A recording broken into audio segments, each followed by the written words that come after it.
Bien, hermanas, hermanos, bendiciones. A continuación quiero compartir con ustedes una doctrina que se halla en la Biblia, en la palabra de Dios, en las Escrituras.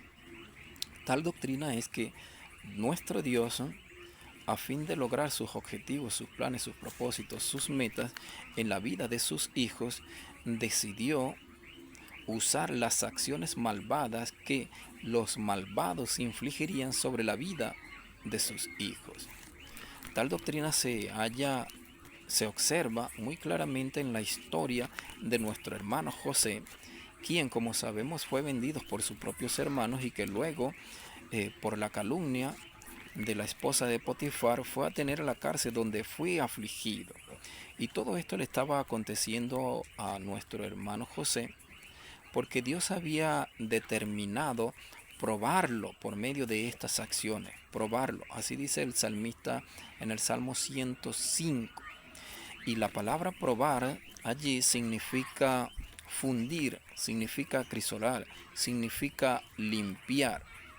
Por lo que entendemos que Dios, a través de las acciones de los malvados, estaba probando a José, estaba aquilatando a José, estaba limpiando a José, estaba forjando a José, para que a la postre fuese a Egipto y desplegara esa mayordomía, esa administración sabia por la que preservaría la vida de sus familiares y de muchísimas personas que estaban siendo amenazadas por la hambruna que Dios había enviado a la tierra. También en la vida de nuestro hermano Job se observa esta doctrina de que Dios usó las acciones malvadas de Satanás y de los sabeos a fin de mostrar que su siervo, que su hijo Job, le adoraría en medio de esta situación tan catastrófica, tan dolorosa, en medio de pobreza, en medio de la muerte de sus familiares, en medio de una enfermedad. Aún así, Job adoraría al Señor.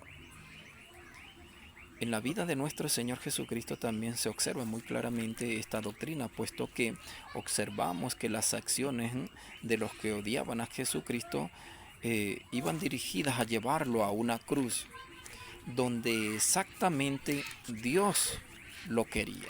Dios había determinado poner a su Hijo en una cruz y allí obrar el acto por medio del cual iba a proveer redención, rescate, salvación para nosotros.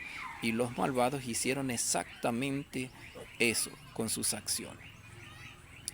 En la vida del apóstol Pablo también hallamos esta doctrina muy claramente, pues él nos cuenta que le fue dado un aguijón que lo golpeara y que ese aguijón iba a ser obrado por un mensajero de Satanás.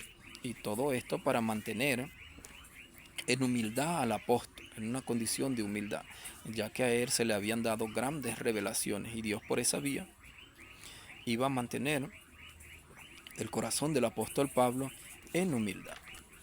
Allí podemos ver pues muy claramente cómo estas acciones malvadas son usadas por Dios para llevar a cabo el propósito establecido en la vida de su hijo Pablo.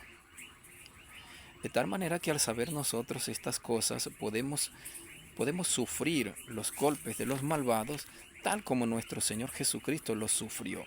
Él sufrió con fe, él sufrió con esperanza, él sufrió con gozo, él sufrió en plena certidumbre de que todas esas acciones estaban siendo usadas por el Padre Celestial para llevar a cabo los propósitos que se había establecido en él.